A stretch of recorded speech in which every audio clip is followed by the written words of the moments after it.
Hola a todos, un sin guión. Estamos en un entorno maravilloso. Nos ha invitado Roberto Ruiz a poder estar con el personaje de este episodio.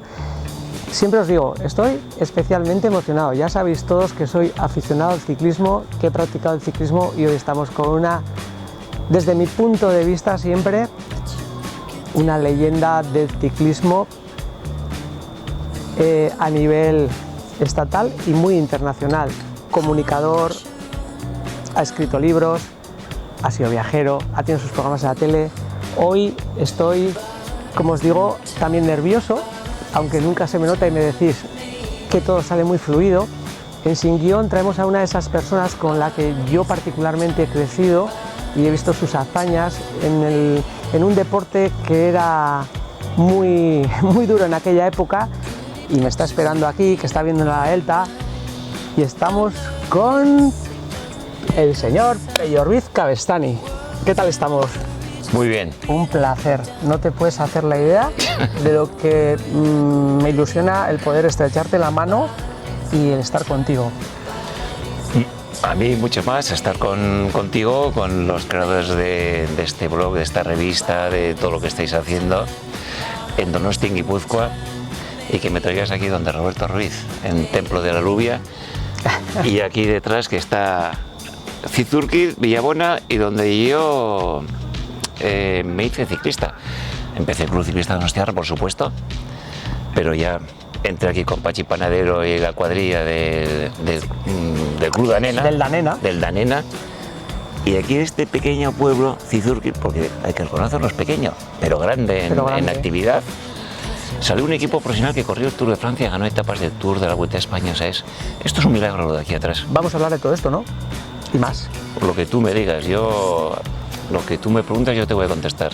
Ahora me gustaría que te presentaras tú, porque yo ya he hecho una pequeña intro, pero quiero que Pello nos cuente un poquito quién es, a qué se ha dedicado, para la gente que no nos conozca, y que nos cuentes un poquito quién es Pello Ruiz Cabestany, aunque te conozcamos todos. Pues ahí empiezas una pregunta difícil ya. ¿Quién soy yo? Un bicho raro soy seguro, o sea, porque soy bastante para muchas cosas, ¿no? O sea, me doy cuenta ahora mismo que he sacado este libro y tal, lo lógico es que saca un libro, escribe un libro, lo edita, lo publica, lo edita y está a la venta, pues empieza a moverse para tal. Y lo iba a pasar, es que no he llamado a ningún periodista, no he llamado a nadie para decir, oye, he escrito un libro maravilloso, bueno, tampoco es maravilloso, pero está chuli o tal.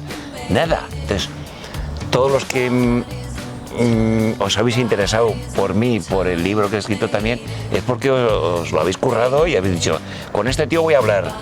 Y claro, yo decía, bueno, joder, es que lo normal es que estoy yo moviéndome, no, y ahora me voy de vacaciones a Cádiz, o sea que estoy muy contento. Pero tienes no me gusta esta palabra, tiene el síndrome del impostor. Aquí donde lo veis, ha escrito grandes columnas, ha regalado grandes momentos encima de una bicicleta, y es una persona que nos está diciendo que ha escrito un libro y que se hace pequeñito. No eres pequeñito, eres Pello Ruiz Cabestany. ¿Cómo te gusta escribirlo? ¿Con Pello o con Pello?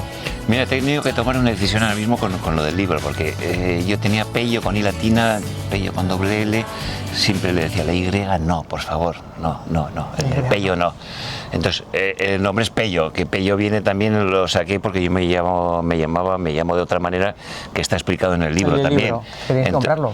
Y entonces llega un momento en que digo, estoy harto que me pregunten por mi nombre. Entonces, Pello, que era un nombre más común aquí en casa, en Euskadi, entonces Pello, que es como me resultaba más fácil. Lo que pasa es que, claro, luego vino cuando empecé a correr en Francia, no sé, por alguna razón, bueno, también porque hablaba muy bien francés, pues me cogió un cariño a los franceses, pero con una pega. Es que siempre me decían, pelo, vale, pelo, bien, sí, pelo, porque ellos la doble L la leen como L. Pelo. Era pelo, y me cansé de que me tomaran el pelo, y dije, voy a escribir mi nombre con I latina. Entonces ya los franceses me llamaban Pello, ahora sí. Entonces puse I latina por esa razón, y porque luego en las etiquetas de los mayores, que en el equipo cuando pues marcábamos cada uno con su nombre, era mucho más fácil Pello con una I latina que alargarlo con dos L's. Me entraba mejor en la etiqueta. y se quedó Pello Ganilatino. Lo que pasa es que para el libro le tuve que decir, porque me decían, oye, ¿cómo te ponemos en la portada? Y yo, claro, el primer libro escribí, fui a mirar y digo, está con doble L. Pues nada, doble L y lo dejamos así. Y lo dejamos la I latina como algo que quedó allí en el recuerdo. Pues mirar qué intro nos acaba de regalar. Nos lo vamos a pasar súper bien porque es de los que habla. Hoy con todos vosotros en Sin Guión, Pello Ruiz Cabestany. Choca. Pues nada, ya nos metemos en materia y la verdad es que estoy flipando. Vamos a empezar por algo muy personal de Pello. A Pello ya hemos dicho todos quién es, le conocemos, es una persona famosa, pero Pello, yo sé que tu primer deporte no fue la bicicleta, Pello, ¿no? ¿O qué? Mi primer deporte no, la bicicleta fue mi último deporte. Quiero que me hables de eso y cómo llegas a la bici. Que hay una historia guapa. Sí, es una historia, aquí la pongo un poquito, pero en el primer libro se lo comento porque justo lo tenemos enfrente, el lugar en donde empezó todo. Aquí empezó todo, Pello. Sí, en el puerto de Antazárate. Hostia, es que está aquí justo delante, que luego sacaréis algunas imágenes seguro que desde aquí, porque es una vista preciosa la que se ve desde aquí, desde el ICA. ¿Y qué te pasa en Antazárate? No, yo había hecho, había participado en ping-pong, natación que... Sí, ping-pong, yo participaba federado en ping-pong, que había un cartero muy famoso en San Sebastián que había sacado el equipo y era un campeonísimo, uno así bajito y tal, jugaba ping-pong y me metí en ese equipo y tal, y íbamos a torneos y... Sí, ping-pong, yo qué sé, todo lo que fuera competición, a mí me gustaba la competición. El esquí de fondo, claro, pero el esquí de fondo solo hacías en invierno. Claro. Los 4 meses de invierno, ahí te ponías, y luego tenés que el resto del año, ¿qué hago? Pues atletismo con el Atlético de San Sebastián, corría medio fondo, pruebas de 1500, por eso yo llegué al ciclismo ya después de disfrutar mucho con el deporte, pero sufrir mucho con el deporte, porque claro, elegí deportes que para mí el más duro era la natación, que era estar en una piscina con Paco Yoldi, que algunos que tienen cierta edad se acordarán, incluso hay una piscina que lleva su nombre. Sí, claro. Paco Yoldi era un señor que tiene un gabarrón en mitad de la bahía, en forma de piscina, eran cuatro plataformas y en medio el agua del mar con unas corcheas, y nos llevaban en una barca, aunque hubiera oleajes, te llevaban ahí y te enseñaban a nadar. Qué guay. Y luego ya el que nadaba bien pues lo metía al equipo y él iba siempre con una caña y como te agarras a te daba con la caña a la mano, o sea, eran métodos de los más modernos. Sí, ¿no? Pero claro, yo me acordaba que era el deporte del entrenamiento, competía, pero los entrenamientos eran terribles, era cara en el agua, cara fuera del agua, cara en el agua, entonces era todo el rato, no veías más que agua y agua y agua. Salías ya cuando llegaba el invierno, que seguías entrando, los labios morados, los dedos ablandados, las yemas de los dedos blanquecinas. Era terrible eso. Entonces, claro, cuando llegué al ciclismo digo, esto es un deporte de maravilla, que ves paisajes, hablas con la gente. En natación, ¿con qué ibas a hablar? No puedes hablar. Entonces, claro, 1500 en el atletismo, un deporte, o sea, una especialidad en la que no es un sprint que dice fa, y ya está, respiras. Ni una especialidad en que te coges un ritmo como maratón o 10.000 o 5.000, que coges tu ritmo y hasta que revientas. 1500 era como ni una cosa ni otra, o sea, era sufrimiento constante durante mucho tiempo. Entonces, cojo la bicicleta, que me compré una bicicleta y una bicicleta de hierro, una BH Titán maravillosa. Titán, ¿verdad? naranja. Me encantaba el ¿En color. dónde, Miner?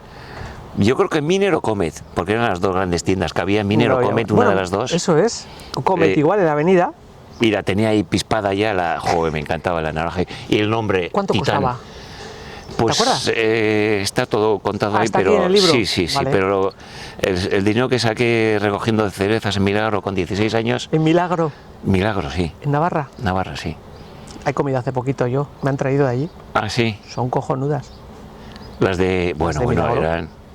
Pues eso fue maravilloso. La historia de cómo llegó ahí, pues también nos pasaron ciertas cosas y tal. ¿Qué te pasó? Queremos saber qué te pasó. Nada. Hay que leerlo porque esas cosas... Vale. Hay cosas aquí que nunca he contado y que no las cuente en una entrevista. No es para que hagas una pregunta y decir, Perfecto. pues había un tío que nos hizo esto y tal. No, porque el libro es una gozada que lo escribes y vas llevando al lector hacia un lugar. Y ya llegas y digo, cuando llegas ahí, digo, tampoco es tan traumático, tío. Joder, si lo cuentas solo ese trocito, digo, qué barbaridad tú. Pero vas llegando y vas saliendo de eso y es todo. Y lo realmente duro que es esto, dices, hostia, si fuera solo eso, pero lo dejas ahí. Has contado lo duro, pero lo has rodeado de mar en calma. Y entonces ahí también me pasan cosas, pero luego viene lo bueno, que sí no me importa contarlo aquí, y que está en el libro también, que es ya los 3 amigos del cole de la Ramendi, que el argentino que llevaba esa explotación agrícola nos dijo, oh, vosotros sois muy jovencitos y tal, un trabajo más liviano os voy a dar, tenemos 16 años. Entonces en vez de ponernos a recoger cerezas, hay 8 horas, nos puso a seleccionar bulbos de gladiolos, que tenían gladiolos también ahí, en Milagro. Entonces era coger las cajas, tirarlas arriba y según el calibre que tenían, pues iban a diferentes cajas, ¿no? Y entonces terminamos el trabajo y lo que había, nos íbamos a un cerezo enorme que había al lado de donde dormíamos, nos subíamos a la rama y nos poníamos, pues tú sabes, en verano, qué gozada, con el calor de la Ribera Navarra, tumbados los 3 jiji, jaja, y estiramos el brazo, cereza, cereza. Buah, eso es cuando dices, estás saliendo de la infancia, la adolescencia y dices, esto es la vida. Claro. La vida que es disfrutar de estas cosas, de unos amigos con los que inteligentes, con los que tienes para hablar, con los que te ríes, con los que te sonríes y que tengas momentos como esos de estar hinchándote la panza a cerezas según estiras los brazos y tal. Entonces, se te siguen iluminando los ojos, ¿eh? Claro, cuando hablas. Pero luego después de eso viene otro momento malo. Siempre hay uno que dicen, bueno, que también está suavizado por lo que es, ¿no? pero hay que leerlo, no lo voy a contar tampoco. Me parece correcto, porque otro momento hay que fomentar. Muy relacionado con la situación que se vive en el País Vasco en ese momento. Vale, 78, que era muy dura, ¿eh? San Fermín es del 78. Vale, ok. De Milagro vamos allí. Vale. Alguno ya sabe lo que pasó ahí. Jodido. Sí. ¿Y cómo llegas a la bici? Me compré la bici con el dinero de... Ha venido lo de las cerezas porque con ese dinero me compré la bici, la Titán. Qué maravilla. Entonces le dije un día a mi compañero de clase que corría con culotes, con equipo, un ciclista donostiarra, sí. O sea, se leía las revistas estas que compraba en Francia del Miroir de Ciclisme. Joder, tenía todas las revistas de estos frikis de ciclismo, entonces me miró así como de, bueno, pues vamos juntos, y era como avergonzado de que... ¿De que irías con él? Claro, porque yo iba con zapatillas de bailarina. No llevaba zapatillas de ciclista que encajaban. Sí, con la que no sí, con una zapatilla un poco... La bici era cutre. No sabía que para subir los puertos te agarrabas de las manetas y hacías así. Yo me agarraba en la cruz y subía así, me ponía de pie así, o sea... Y entonces íbamos los dos y el tío con un poquito avergonzado, y de repente nos pasó un grupo, ¡buah! Todos ahí de ciclistas, tal, y eran aficionados, eran mayores. Y estaba el campeón de Guipúzcoa en ese momento, Francisco Javier Usabiega, un corredor de Irún o de... Un fenómeno, un tío majísimo y tal, y era el campeón, entonces yo iba allí, un equipo bueno y tal. Entonces nos pusimos a rueda y decía, bueno, pues a rueda, y llegamos aquí, al pie de Andazárate. Aquí giramos todos y empezamos a subir el puerto de Andazárate. ¿No le has subido nunca tú, Pello? No. ¿No sabías ni lo que era? No. ¿Los 7 kilómetros para arriba? No sabía. Vale. Yo estaba encantado porque, o sea, salir de la ciudad y de repente tú por tus propios medios, porque no tienes un puñetero duro, entonces no necesitabas nada, o sea, y estabas en el monte, en esta maravilla de paisajes y tal. Entonces empezamos a subir y Usabiaga se puso a tirar cada vez más fuerte, y todo el grupo se iba quedando. Mi compañero de clase, Fernando Yoquegui, se quedó también, claro, se fueron quedando todos. Entonces llegó un momento que iba el campeón de Guipúzcoa y yo, con mi bici Titán, y yo ahí aguantándole. Entonces, claro, cuando llegamos prácticamente a la última recta de Andazárate, cuando ya estabas... Sí, la última es... Claro, miro así y digo, ¿y este desgraciado quién es? Que no lo he soltado de rueda. He soltado a todos, a los mejores aficionados de Guipúzcoa, y a este no lo he soltado. Y entonces metió plato ¿Te acuerdas la última recta de...? Me acuerdo, hace poco he subido. Subiendo de este lado. Sí, de este metió lado. plato porque suaviza un poquito, entonces metió plato, ¡buah! Arrancó y ya me quedé. Entonces llegó arriba, donde el cruce que te lleva a la Reich. Te lleva a Ernio, ¿no? Sí, Ernio, a la izquierda. Sí. Sí. Paró ahí en el alto, frenó, y entonces llegué yo y me dijo, ¿tú quién eres? Yo, Pello, soy un amigo de Fernando Yoquegui. Me miré así de arriba abajo, ¿pero tú corres en bici? No, yo hago esquí de fondo, pero no me dejó acabar. Se montó en la bici ¡buah! Y se marchó para abajo, para Zarauz. ¿Y ya está? Ya está, no. Empezaron a llegar todos me miraban así, según iban pasando, y todos seguían. Y me miraban, seguían hasta que llegó Fernando. Se paró y a mí, oye, ¿pero dónde es? He subido con ese que iba con el maillot verde y tal, uno así como muy... con Usavieja, no sé cómo se llama, pero uno... Y ha subido hasta aquí arriba, bueno, hasta aquí, hasta 100 metros que me ha arrancado. Y se quedó así callado y dijo, vámonos. Se montó, nos montamos en la bici y fuimos en silencio hasta Donosti. Se fue a casa y llegó a casa y le llamó a su director. Oye, tengo un compañero de clase que le ha montado a Usabiaga subiendo a Zara hasta el puerto. Entonces, claro, me llamaron los directores. Oye, ¿tú querrías? Sí, pero joder, es que no tengo ni culotes ni tengo nada. No te preocupes, te damos ropa, tal, te ayudamos a comprar una bici. Dos tíos majísimos. Iñaki, no me viene el nombre. Bueno, están los dos ahí. Ahora no me viene. Amunarriz y Torres. Torres, que hacía teatro y tal. Dos tíos, dos chavales, un poco más mayores, pero apasionados de ciclismo, que había sacado un equipito con el Club Ciclista Donostiarra. Me ficharon y así empecé a correr. Joder, qué claro, guay. y era un equipo muy modesto, el Sugus.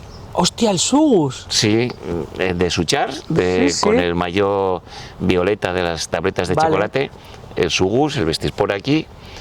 Y claro, yo empecé a correr y en un equipo muy modesto, muy pequeñito, de juveniles, el último año de juveniles. Y claro, yo era el que cuando volvíamos en el coche contaba a mis compañeros lo que pasaba en la parte delantera de la carrera. Porque tú ahí ya claro, los demás llegaban, hacían lo que podían. Tú ya repartías ahí. Sí, entonces yo como solía llegar delante o solía estar en el mogollo, luego ya cuando íbamos en el coche, joder, pues cada uno contaba su batalla, pero normalmente las batallas de ese era pues, joder, me he quedado en el repecho y tal, no sé qué, o he pinchado y tal, y la mía ya era, pues iba con este, eran como más de... Qué guay. De contar batallitas, pero luego todas las batallas tenían el mismo valor. De los que llegaban atrás, que eran aventuras tremendas, las que habían vivido en la carrera. Es verdad eso, ¿eh? Y las de delante, que también eran otras aventuras. Esas aventuras. ¿Qué eso es el ciclismo, aventura? Eso es el ciclismo. Pello, tú has hablado de sufrimiento. Yo puedo decir que es verdad. ¿Qué es para ti el sufrimiento? No sé si te ha pasado alguna vez. Yo, cuando hablo de sufrimiento, era que tuve que sacrificar muchas cosas de joven que no eras consciente, porque no me paraba a pensar. Yo pensaba en Inault, en el Tour de Francia, que hemos pasado por ese estado. No pensabas en lo que te venía, porque igual eran carnavales de Tolosa y pues no podías salir, te tenías que cuidar, tal.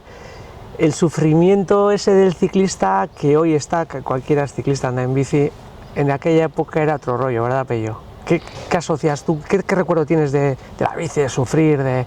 Sí, ese sufrimiento que dices tú yo no lo tuve tanto, no, porque yo empecé con 18 años. Hostia, a correr. mayor. Claro, estaba haciendo COU con Oyoquegui cuando pasó mayor, ¿eh? Todo eso, sí, con 18 años. Entonces, claro, toda esa época de los sábados que vas a los tiros de Hernán y bebes, los porros en la playa, todo eso. Todo eso yo lo había vivido. Ya lo habías vivido, ¿eh? Y me aburría. Vale. O sea, yo a veces pensaba, y entonces, claro, decía, hostia, ¿la vida es esto? Ya. La vida es estar estudiando clase entre semana, llega el viernes y sábado, quedas en el frontón del Antiguo, ¿y qué hacemos? ¿Vamos a Donosti? Porque Donosti era eso que había después del túnel. Es la vida. O vamos a Hernani a los tiros. Pero el plan era decir, bueno, ¿qué vas a hacer? Beber. Si alguien conseguía pues un porrito, no sé qué. Y yo decía, qué aburrimiento de vida. O sea, todos los fines de semana lo mismo. Oye, encontré en el deporte, yo decía, no, me gusta mucho más el deporte que toda esta vida. O sea, a mí lo de los carnavales, lo de tal... ¿Ya lo habías pasado? Sí, había vivido y no era ningún sufrimiento, no. Más serio el sufrimiento cuando empecé a correr en bicicleta, el no poder ir al monte. Vale, sí, porque a ti te gustaba en aquella época, decías, Claro, ¿no? el ciclismo tiene, el que entrena en ciclismo es que solo puedes andar en bicicleta. Ya, No es te verdad. puedes estar de pie, no puedes pasear, te decían, no salgas a pasear, no vayas al cine, no vayas estos, solo bicicleta y los pies en alto, porque si no luego se te echan las piernas y al día siguiente sales a entrenar y vas torpe. Oh, Y eso el de- sexo, acuérdate del sexo. En nuestra adolescencia con el Tampoco ciclismo. tenía problema con eso.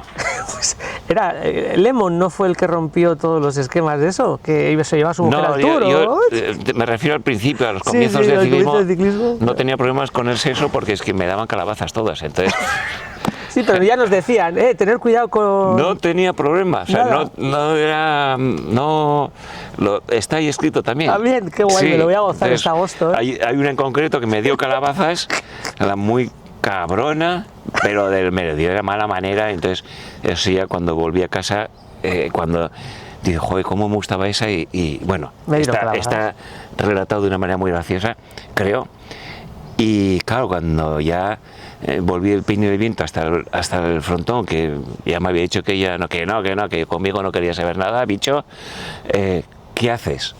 Mi escapatoria, ir a por la bici corriendo, subirte a la bici y ponerte a pedalear. Entonces, el sexo lo suplía con la bicicleta.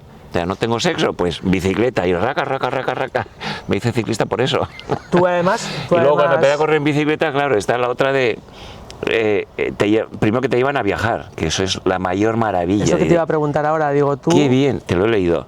Y entonces, qué bien que me llevan de viaje, o sea, a Ya, intervelódromos, a por toda ¿Hiciste España. intervelódromos? Sí.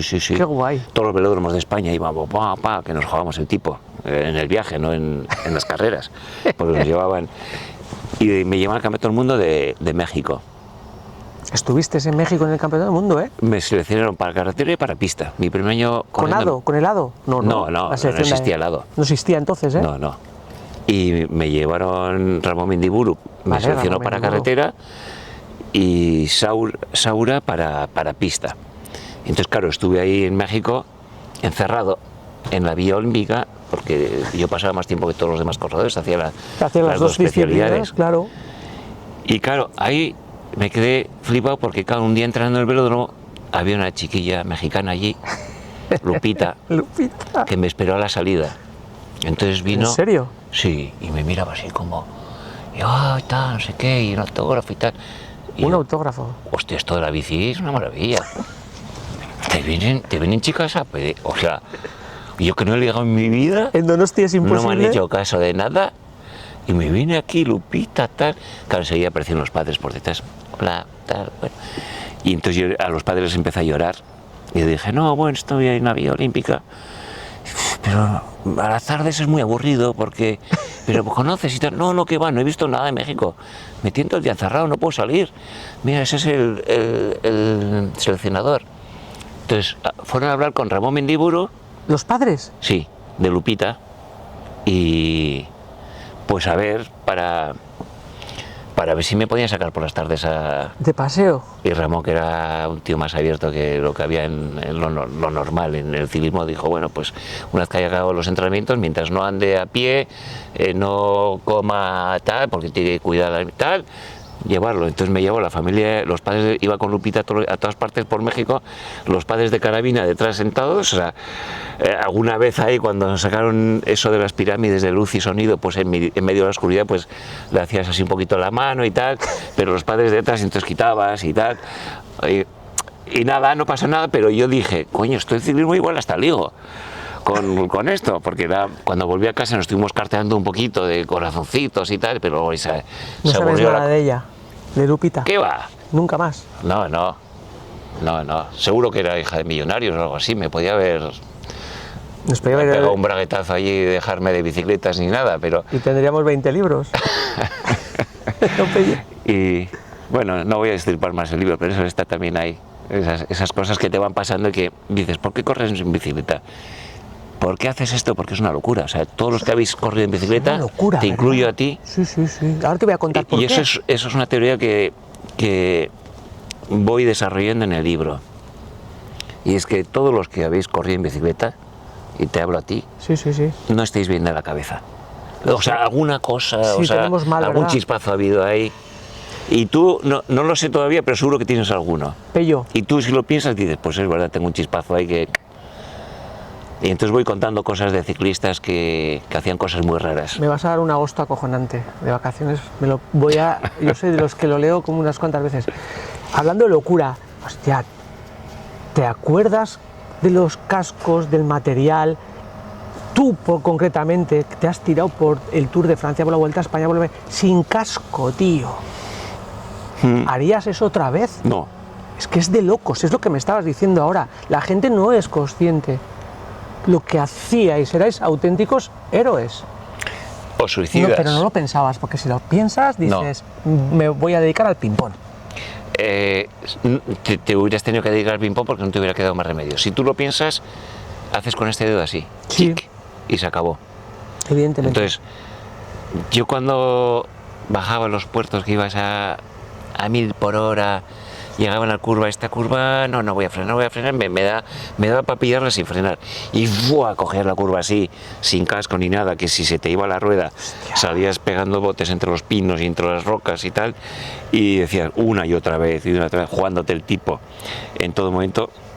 Claro, si en algún momento tú estabas en una competición, tú estabas por encima o sea, tu objetivo, ¿no? Tu objetivo está por encima de todo. De todo. Incluso de ti mismo.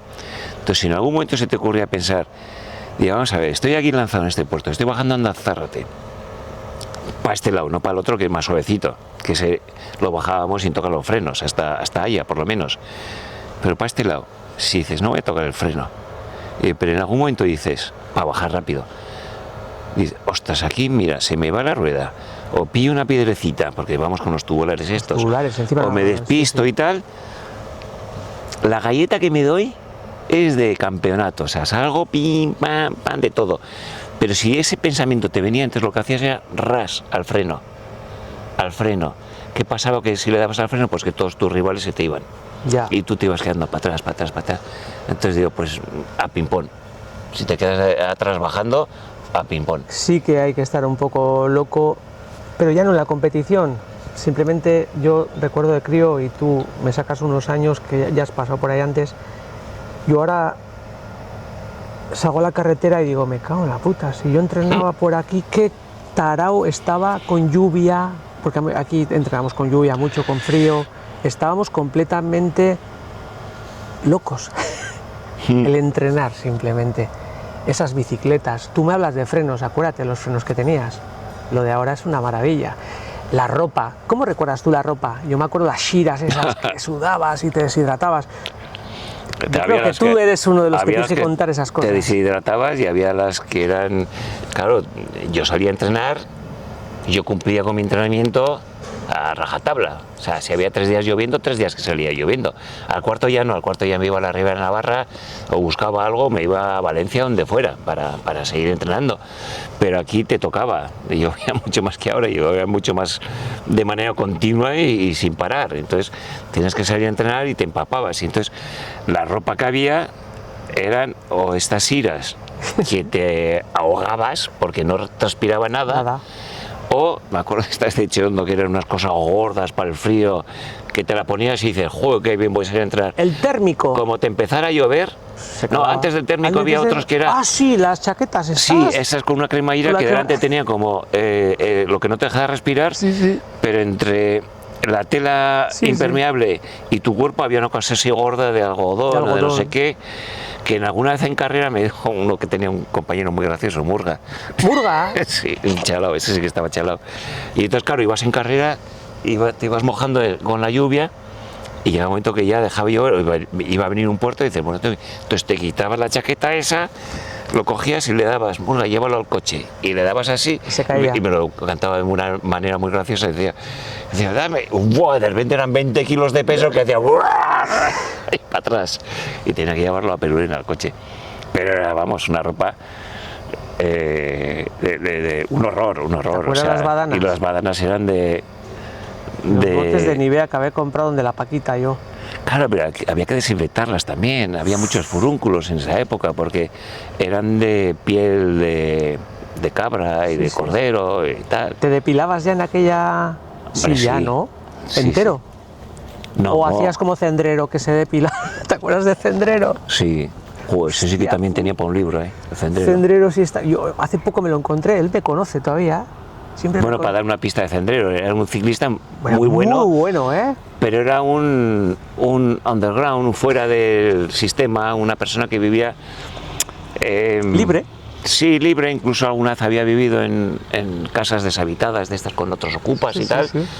que, bueno, era un tipo de vida, pero tenía la pasión por el ciclismo. Era Entonces, muy bueno, Pello. y era muy extraño ver a una persona que no encajaba en el tipo social que tenemos la gente común En aquella época. en aquella época, y sin embargo tenía pasión por el ciclismo y corría en bicicleta, entonces iba con sus pelos y sus tal, y era muy bueno. Fue Y en compañero ciclocross mío era en el equipo. en el Tulip. Yo me lo encontraba a veces, teníamos conversaciones, pero de lo más profundas, porque un tío... Sí. Te preguntaba lo de depilar. Ahora nos vamos a reír un rato. Cendrero, Vuelta a Bidasoa.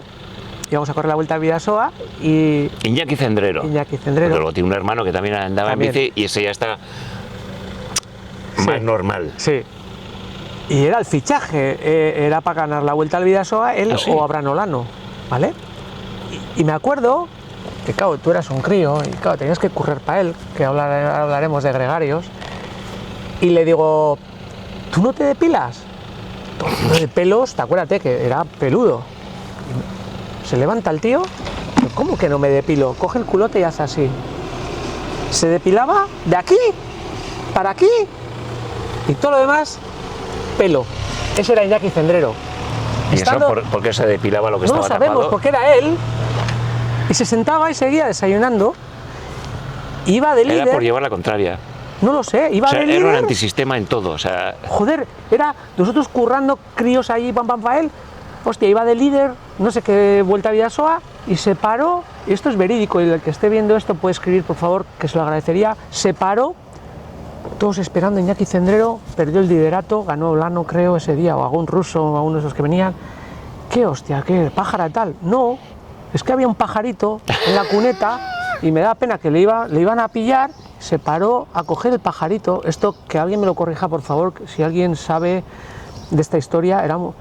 Cogió al pájaro y lo dejó y perdimos la Vuelta al Bidasoa y todo el rollo. Ese era, ¿no? qué bonito, ¿no? Bueno, Sí, sí, o sea, brutal. para vosotros era una putada, porque digo, unos chavales que estáis trabajando para el compañero de equipo y tal, que estáis y que vivís el ciclismo con esa intensidad y tal, y de repente que se pare un pajarito, pero qué bonita historia.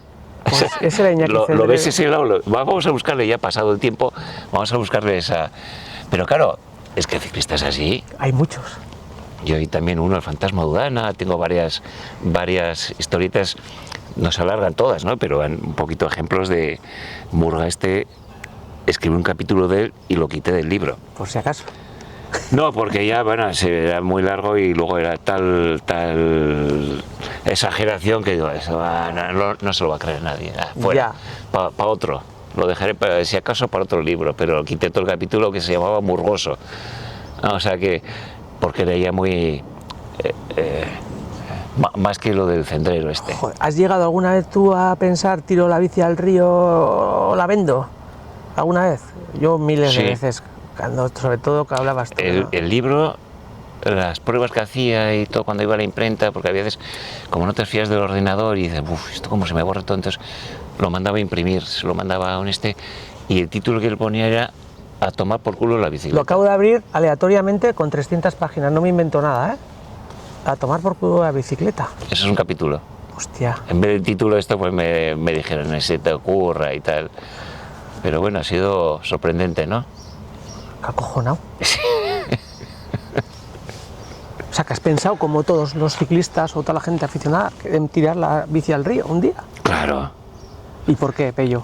La primera vez es cuando me dieron positivo con el jarabe que me dio... ¿Te apetece hablar de doping? No. Pues fue una chorrada, ¿verdad? Y también chulo, ¿no? Que... Sí, Tiene una no, anécdota. pero bueno, está todo ahí escrito. Sí. Y entonces, claro, yo que decía, pero sí, justo además empezaba ya el doping a verse mal Sí. en la sociedad. Pues entonces era No estaba sabíamos, mal, no estaba, sabíamos. sí, pero bueno, se castigaba un mes, el mes ese era en diciembre, cuando estabas en casa. Ah, sí, yo eso no lo viví. Sí, el castigo por dar positivo era en un mes o algo Pero así. a ver, que dabas positivo con chorradas, como lo que diste tú. Bueno, chorradas sí se daba también con no tan chorradas. Bueno, pero unos en mi niveles. caso, eso que yo estaba empezando, que claro, es lo bueno de un libro, que lo vas todo llevando. Aquí te lo puedo contar, pues eso, mis padres no querían que corriera, tal, bueno. Tus padres, todo. como todos los padres, yo creo, ¿eh? No, ¿No? yo he visto padres peleándose en meta después Bueno, de un sí, sprint. sí, también. Padres también. de ciclistas que se empiezan a pegar entre ellos y decía, pero joder, a mí si viniera mi padre aquí me pegaría a mí por estar corriendo en bicicleta. O sea, no a otros padres. Me pegaría a mí porque ¿tú qué haces con la bicicleta? Ponte a estudiar. O fuisteis como los Instagramers de momento, pero luego esa amistad, ¿no? Con Perico. No, hombre, éramos muy amigos, éramos Sí, ¿no? jóvenes, nos llevábamos fenomenal, tenemos una... Perico era de imagen, yo también cuidaba mucho eso, también a mí me empezaron en televisión, pues también como había estudiado en el colegio francés, llevaba francés correctamente, pues me llevaban a hablar, a hacer las entrevistas con los franceses de la Vuelta a España, entonces me llamaban al plató y tal, y era un tío con desparpajo. Perico también era un tío que tenía mucho esto, entonces dimos otra imagen del ciclismo. Antes era que colocaban al ciclista y el ciclista pues no se atrevía a soltarse, entonces decía, bueno, pues sí, hemos ido a rueda, ha sido muy duro y ha ganado el primero en cruzar la meta y tal, o sea, nosotros ya empezamos con cosas más, empezaron a venir fotógrafos. Había en televisión también gente muy baja, el de Valladolid, Ángel María de Pablos, que era un fenómeno, un poeta que a las mujeres les encantaba cómo retransmitía las carreras, cómo hablaba de los paisajes y tal, y luego cuando hablaba contigo te sacaba cosas literarias, cosas de humanas, ¿no? O sea, y entonces se creó un momento de explosión del ciclismo. En todos los ámbitos, no solamente el aficionado al ciclismo solamente, sino la gente que el ciclismo les la refanfinflaba y de repente empezaron a ver y unos chavales que hablaban correctamente, que se expresaban correctamente, que hacían gracias, que hacían tal. Y entonces, Perico, yo sí que tuvimos. Luego sí que es verdad que lo cuento en el libro también, cómo vamos haciendo un equipo que es muy unido, un equipo de chavales de Albistur, joder, ¿cómo se llama este? Isuz, quizá, pues todos chavales de estos de pueblos y tal. Y empieza a venir gente de fuera, con otra mentalidad. Ya vino del Ramo, que era de Albacete, sí, Pepe del Ramo. ¿Tú dices a Orbea, al equipo? Sí, al equipo Orbea, vale, a nuestro vale. equipo. Que nosotros tenemos un sentimiento muy profundo de equipo. Sí, como, sí. Si gana este, he ganado yo. Si gana mi compañero, si gano yo, hemos ganado todos. Vale. O sea, en ese sentido. Entonces ves que viene Pepe del Ramo y se aprovecha de nosotros. Zorrete. Viene Perico Delgado y te ataca siendo tu compañero. En la Vuelta a España, que estoy yo de líder, por ejemplo, en Panticosa. Que fue de traca, ¿eh? Fue de traca. Cosa que hay prensa Está todo... que le ponen a parir sí. a Perico porque hace esto y tal, que si ya ve redes sociales, entonces sería una gorda periódico. Bueno, lo que pasa es que luego eso, como ganó la Vuelta, todo eso se olvidó. Pero que entonces tú también decías, bueno, es mi compañero. Cuando ganó en el Tour de Francia la etapa en la que yo me escapé porque quería ganar, también era mi compañero. Y dije, joder, bueno, ha ganado, me ha jodido a mí porque se tiene que haber quedado quieto, dejarme a mí intentar ganar la etapa, y si ven que no, pues él hubiera ido tranquilamente a rueda y podía haberles atacado al final. No lo hizo, arrancó a por mí, a por su compañero. Ganó, salió bien. Perú acertó en la decisión tan dura que tuvo que tomar. Eso te iba a decir, hostia, decirte a ti que te pararas ese día, Claro, pero él era un muy buen, llorando. Era muy buen director. ¿Llorando? Claro. Porque ya. Yo iba con, tú sabes lo que es, que te ha pasado alguna vez de ir a por un objetivo que y ya dices, sabes que... pues imagínate eso motivado por mí, porque estás en el Tour de Francia, una etapa de Pirineos con toda la afición vasca allí. Y cuando te viene Perú y te dice, y Pello... cuando Perú estaba detrás de Perico, llama por la radio al coche que me sigue a mí, que era el segundo coche, vale, y dice, dile a Pello que se pare. Hostia. Entonces se me acerca, y yo cruzo Tourmalet, como diciendo, ahora voy para abajo y me falta subir Luz de Ardier, y punto. Llevo 3 minutos, es aguantar tal, como soy contrarrelojista, voy a llevarlo bien el tiempo y a ganar la etapa. Y de repente estás con toda esa adrenalina, se te pone una decisión, Pello, que te pares, que viene Perico detrás. ¿Yo qué? Que te pares. Y era toda la adrenalina, es decir, como una piltrafa, como decirte, y empecé a llorar, porque claro, yo tenía que obedecerle a Perú, o sea, eso es, para mí era sagrado. Y entonces ya, espero, cabrón. 3 minutos y pico, ¿eh? Espero, llega, vuelvo a activar y dice, venga, te ha tocado esto y te ha tocado. ¡Fua! Le bajé, que si este año han dicho de Pogacar que había bajado a 105, yo creo que bajé más rápido que él, con una bicicleta bastante más mierda que la que lleva él ahora. Joder, las orbeas de no hierro. Toqué, sí, todo eso era una bicicleta. No toqué el freno hasta las 2 curvas de herradura que hay llegando abajo casi. Del todo. No toqué el freno, o sea, fui como diciendo, las curvas, mira, si se me va la bici, todo se acabó. Yo total iba a ganar la etapa y estoy aquí y a frenar a él, pero yo no toqué el freno. Perico bajaba bien también, ¿eh? Hombre, me tenía que aguantar las ruedas, sé que luego se me volvía a coger, se iba quedando, pero bueno, le dejé ya a mitad de subida, me aparté y ganó la etapa. Y para adelante. Y claro, en ese momento, joder, lo celebras sinceramente, no como lo piensas, que hemos ganado. ¿no? Dices, bueno, hemos ganado, el equipo hemos ganado, es un equipo que hemos sacado de aquí, de Citur, Danena, del pueblecito con Tour. el panadero, el carrocero, el tal, que se han juntado, hicieron todo esto, hemos sacado un equipo que hemos ganado una etapa del Tour, o sea, en la leche. Sí. Entonces, claro, lo que pasa es que luego al tiempo ya empiezas a hacer recuento, ya cuando trabajo al dejar el ciclismo en Tren Televisión Española para transmitir la Vuelta a España en moto y luego Tour de Francia desde Madrid, y él me empezó a putear. Él te empezó a putear a ti, pero ¿por qué razón? Si tú le has ayudado siempre, ¿no? No lo sé. ¿No habéis hablado nunca de eso? No. Nada, ¿eh? No. ¿Se ha acercado alguna vez a ti, Perico?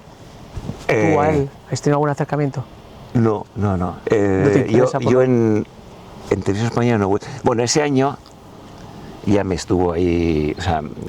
Sí, te puteó en las transmisiones algo, ¿no? Sí, alguna historia, ¿no? Es una cosa muy fea. Estaba Jesús Álvarez conmigo y me miraba así y me decía, ¿pero esto qué es? O sea, como diciendo, oye, Pello, pero no dices nada, como dejándome de tonto. Sí, de eso, tonto. Eso fue un... Pero no dices nada.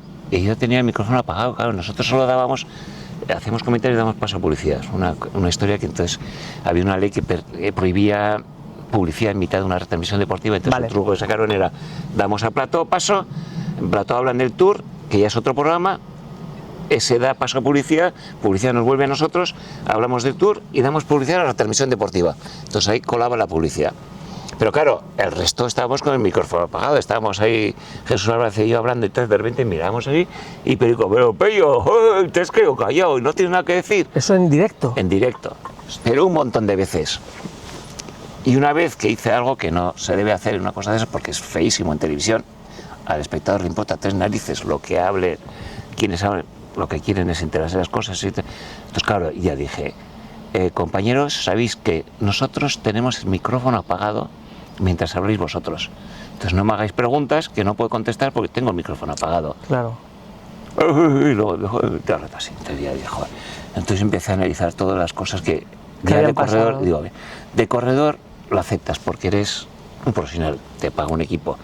Cuando te paga el equipo, dentro de ese pack completo está que tú hables, firmes autógrafos a los niños, te saques fotos, atiendas a la prensa. Por contrato, todo eso. No, contrato, se entiende que te pagan por correr en bicicleta, pero además de correr en bicicleta y ganar, por todo eso que hay alrededor. Eso.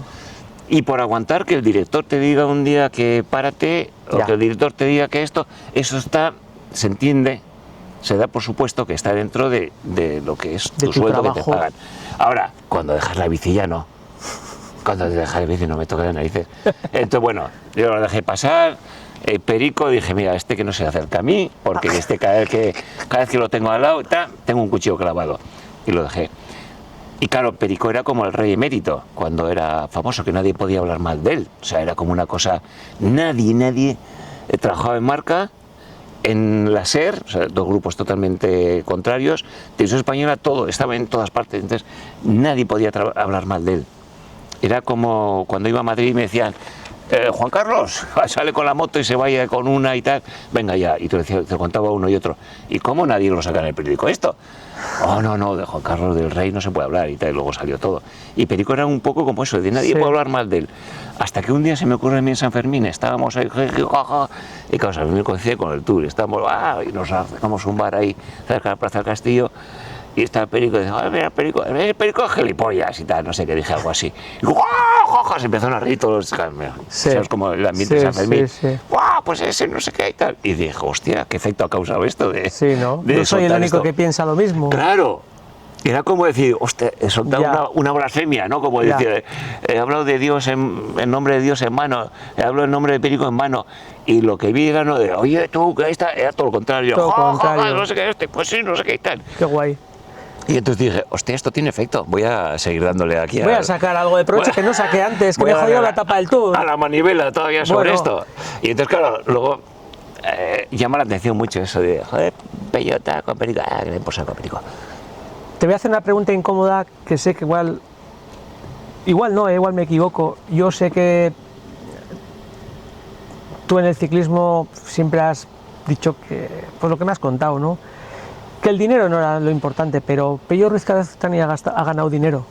¿Se ha ganado dinero o es el bulo, o esa que se decía que los ciclistas antiguamente pues no ganaban dinero? Había mucha gente que yo también veo cositas, pues yo qué sé, la de Cubino y todos estos decían que no ganaban dinero, tal, que bueno, ¿es verdad o Pello Ruiz Cabestany sí que ha vivido esa etapa de poder ganar dinero? Cuando hablo de ganar dinero no es lo de ahora, ¿eh? Sí, yo he ganado dinero, o sea, yo me tocó una época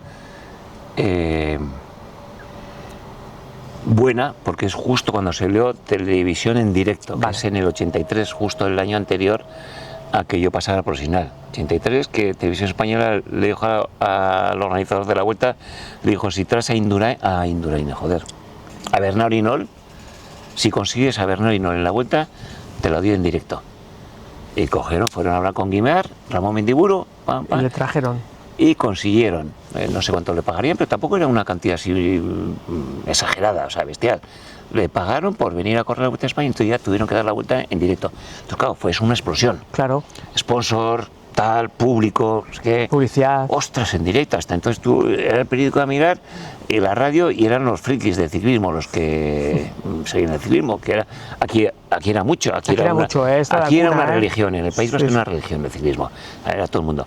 Pero claro, a nivel estatal, pues era de repente en los televisores, la única canal que había, que no era, decía, tenemos 20 canales para elegir, a ver cuál elegimos. No, tú encendías la tele y salíamos nosotros.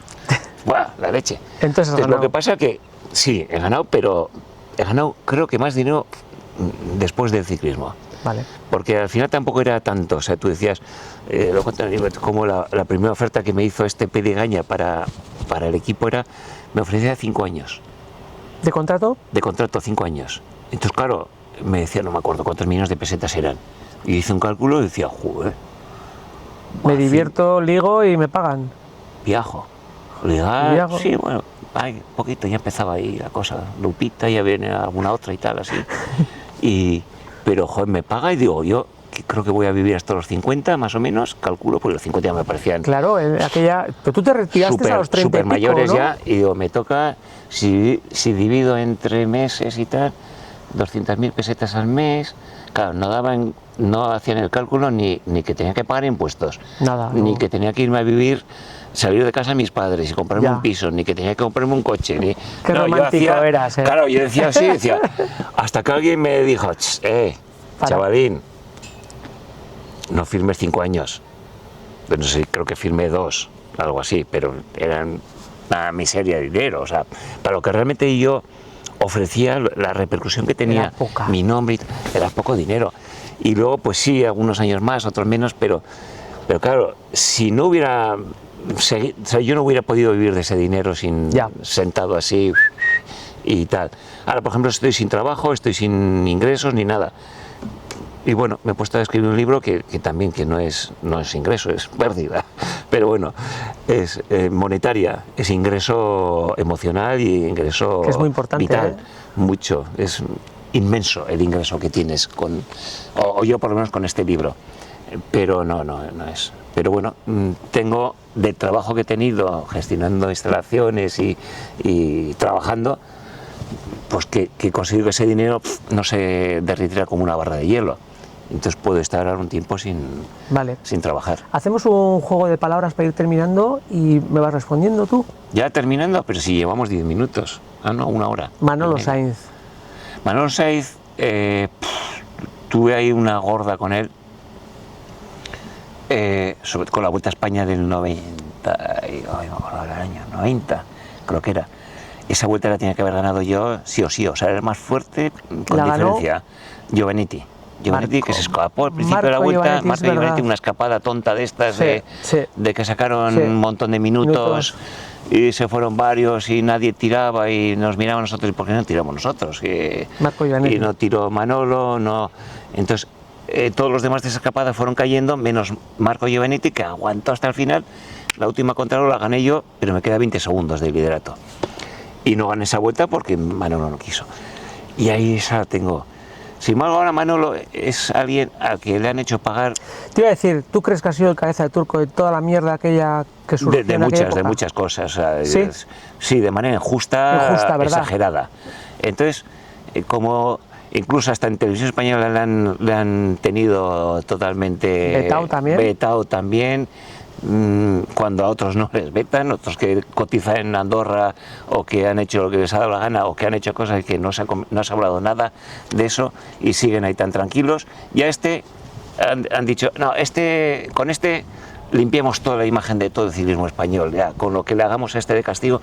Y entonces ahí me ha dado una cierta... Y entonces sí que tengo pendiente, porque esto acaba en el 85 y todavía me queda mucho que contar. Y por supuesto que no lo quiero contar desde mi punto de vista únicamente. Yo no lo he hablado con él, ya sabemos que tenemos nuestros recelos y nuestros aprecios. Pero yo no le conozco nada. A la hora de abordar ese tema, el día que lo aborde quiero estar con él. Con él, eso te iba a decir, yo no le conozco nada, pero he escuchado mucho y he sentido hasta un poco de pena por lo que estamos hablando, porque él pagó el pato de lo que otros hacían. Es el síndrome del perro apaleado. El perro Sánchez, el perro apaleado, que al final nos ponemos a favor del que están dando injustamente. Sí. Tú ves que están pegando a un perro y no sabes lo que ha pasado antes, ni nada, pero tú ves y dices, tío, pero déjale al pobre Chucho, déjale en paz. A animal, que tú sí que eres un animal. Entonces, este es el mismo síndrome que dices, pero ¿cómo le están dando a Manolo? Y digo, yo sí que en su momento tuve su cosa, me puso José Manuel García la cachofa y solté las de Dios al acabar esa Vuelta a España y ahí tuvimos esto. Pero ahora mismo yo quisiera abordar de ese tema, no quiero hablarlo con él, más que el día, con un micrófono delante, nos pongamos los dos. Qué guay. Y digo, Manolo, voy a escribir sobre esto, pero no voy a escribir desde tu voy punto. A escribir mi opinión, que la voy a decir ahora delante de ti, y quiero que tú digas la tuya también. Vale, te voy a decir una palabra incómoda, si quieres la... Seguimos y si no la paras. Lotus. Equipo Lotus. La palabra esa no es nada incómoda, la siguiente que viene sí que es incómoda. Vale. Es Lotus Festina. Lotus Festina. Si quieres pasamos página. ¿Qué va? Esa va también tengo para otro capítulo ahí. Lotus Festina es un antes y un después en el ciclismo. ¿Qué sucedió ahí? Tú estabas de responsable de... Sí. ¿Qué hacías ahí en Lotus Festina? Lo pasé muy mal, sí. ¿Qué pasó dentro? En el Tour del 98. Tour del 98. Yo había trabajado con el Tour de Francia 2 años. Un trabajo de cine, porque además era el primer no francés en trabajar en el Tour de Francia. Y era era como un privilegio. Estaba yo ahí, estabas muy bien reconocido. Buah, estaba ahí y tenía buenos... y me ofrecieron en el Festina el ser jefe de prensa. ¿Cómo se llama? Bruno Roussel, el director. Roussel, famoso un Bruno fenómeno, Roussel. Bruno Roussel, sí. Y entonces y vino todo el escándalo en el Tour de Francia. Pero quiero que... Igual la gente no sabe de qué hablamos. ¿De qué estamos hablando en ese Tour de Francia? Ese Tour de Francia detuvieron a masajista del equipo en la frontera belga con Francia y le abrieron el capó y tenía todo lleno de productos dopantes. Vale. EPO. Uy, ahora mismo no sabía decirte, pero EPO sí, EPO... ¿Cómo se los vive hormonas eso del cuando crecimiento, amas? tendría, yo qué sé, tenía ahí todo el para más de un equipo tenía, porque eso Sí. O sea, tenía que ser, evidentemente. hay un libro escrito sobre eso, Sí. por el propio masajista que pillaron ahí en la frontera, está escrito ahí. Y entonces, claro, salió de escándalo, equipo del Festina, el coche, perdón, el coche ponía Festina. Y entonces, claro, yo estaba de jefe de prensa, le veía al director y digo, ¿qué te pasa? Estamos en Dublín para la serie del Tour, ¿qué te pasa? Y al final me enteré que han detenido y tal, y el otro, toda la prensa detrás, y no sé qué. Y ya yo le dije, Bruno, o sea, no sé hasta dónde sabes tú de esto, de que no, yo no tengo nada que ver, esto ha sido él, por su cuenta, tal. Pues entonces vamos a montar una rueda de prensa. Ah, no, eso se lo dije cuando de repente estaba en el autobús y él no quería hablar con nadie. De repente estoy en el autobús y le veo hablando con un periodista. Y claro, mi trabajo como jefe de prensa es lo mejor para el equipo. Entonces, claro, según sube el autobús, le agarro y ven aquí. ¿Qué estabas hablando con esto? No, porque es que este al final me ha insistido y tal. Y solo se lo he puesto a contar. Bueno, eso es lo que va a pasar ahora, ¿no? Joder. Este va a contar todo lo que le has contado. Todos los demás periodistas de todo el mundo te van a machacar porque te están pidiendo que les hables. Y has hablado con uno y con ellos no, te van a machacar. Y se queda así, bueno, pues no, lo había pensado, tal. Pues es lo que va a pasar. Yo, entonces, ¿qué hacemos? Lo único que tienes que hacer es ahora ir a la sala de prensa y decir que vas a dar una rueda de prensa para todos. Porque si lo hagas para uno, es que te va a poner muy bien, o te va a poner como le dé la gana. Pero todos los demás te van a poner a caldo. O sea, vas a ser el demonio. Y bueno, todo eso. El caso hasta que fue un caso de dopaje. No fue un caso de dopaje, fue el caso de Paje por excelencia. Y de ahí al equipo lo echaron del Tour. Se abrió la caja de Pandora. Claro, porque salió todo lo Todo, salió a la luz todo. Sí. A Bruno Roussel, que yo es de los mejores directores que he conocido, persona conocedor del ciclismo, honrado, que tuvo que buscar un médico porque sus corredores estaban haciendo cosas que no deberían de hacer por su cuenta. Encima. No, encima no, sobre todo. Sobre todo. Y él dijo, ¿vais a seguir haciendo esto? Sí. Pues os voy a poner un médico para que os controle la salud. Ese Entonces, médico... por ese hecho, él, por meterse en la historia y decir, os voy a poner un médico, Claro. Entonces él fue acusado de organizador de trama de dopaje, porque él es el que puso el médico. Vale. Y entonces fue a la cárcel. Estuvo varios años en la cárcel y desapareció del ciclismo, se fue a México como director. Y entonces, claro, ese Tour de Francia al final se acabó echando el equipo, al tiempo a todos los corredores los detuvieron. Virenque, ¿no? A todos los del Tour. También, ¿eh? Los detuvieron. Sí, eso no salió mucho, ¿eh?